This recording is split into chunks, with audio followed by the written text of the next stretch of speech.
বন্ধুরা, আমি এতটাই ঘুমপ্রেমী মানুষ, আমি ঘুমের জন্য কি কি করতে পারি সেটা তোমাদের সাথে আজকে সবটাই শেয়ার করব। তোমরা ভিডিওটা দেখতে থাকো। তো তোমাদের কি মনে হচ্ছে এখন ভোরবেলা?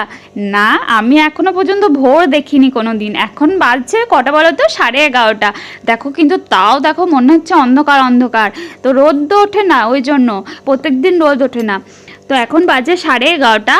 আর তোমরা ভাবছো আমি সকাল সকাল উঠে এগুলো কেচেছি, মোটেও না। এগুলো আমি আগের দিন সন্ধ্যেবেলায় কেচে রেখেছিলাম, যাতে সকালবেলায় একটু ঘুমাতে পাই। সকালে কাজ কমানোর জন্য আমি রাত্রেবেলায় অনেক কিছু করে রাখি বন্ধুরা। যেমন কাপড়গুলো কেচে রাখি, তারপর পরের দিন কি রান্না হবে সেই সবজিগুলো সব কেচে রাখি, ঘর মুছে রাখি।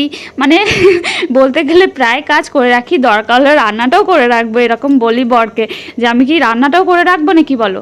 তো ও হাসে। তো দেখো কাপড় চোপড় মেলে দিয়ে চলে এলাম। তো আমি আর মামাম গিয়েছিলাম অনেক দিন, আর ছাদে যেতে অনেকটাই কষ্ট হয়। মাম্মামকে কোলে নিয়ে বালতি করে কাপড় নিয়ে আজকে গেলাম, যাই না। আজকে অনেকগুলো কাপড় হয়েছিল, দেখতেই পেলে তোমরা। আর এই যে রান্না এসে করতে লেগেছি। সকালের খাবার খেয়ে ছাদে গেছিলাম, কাপড়গুলো সব আগের দিন ভরে রেখে দিয়েছিলাম বালতিতে। তো এসে এবার দেখো রান্না চাপিয়ে দিলাম।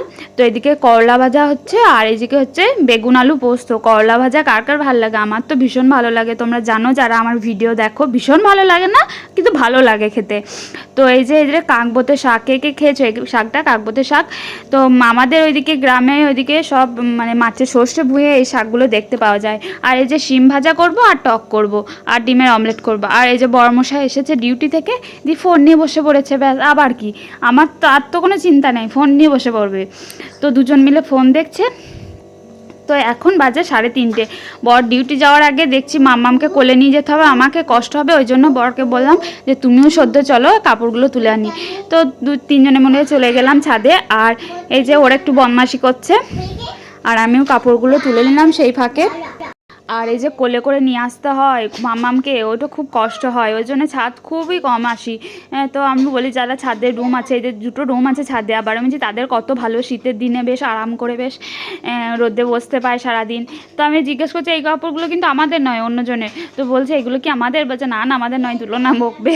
জাস্ট আমি মজা করছিলাম। আরে মাম্মাম পুরো ছাদে তো আসছে না, খুব কম আসে, আর খুব মজা করছে, সারা ছাদ একবার দৌড়ে বেড়াচ্ছে। আর ওদের দুজন মজা করে লাফালাফি করছে। এবার কাপড় টাপড় তোলা হয়ে গেছে, এবার নিচে যাব। বর ডিউটি যাবে, তো বললো যে একটু কফি বানাও গা, চলো খেয়ে ডিউটি চলে যাবো। চলো ঠিক আছে। ওঠার সময় কষ্ট হয়, নামার সময় অত বোঝা যায় না, টুকটুক করে নেমে পড়ি। তো চলে এলাম, এবার কফি করব। আর মাম্মাম জানো তো কফিটা কি সেটা জানি না, ও ভাবছি চা। আমি বলছি মাম্মাম কফি খাবে? ও তখন ভেবেছে হ্যাঁ কফি খাবো, কফি দাও। ওকে একটু চা, ওকে বাটিতে দেওয়া হলো। ও বলছে যে কই দাও, আমি বলছি এই তো কফি।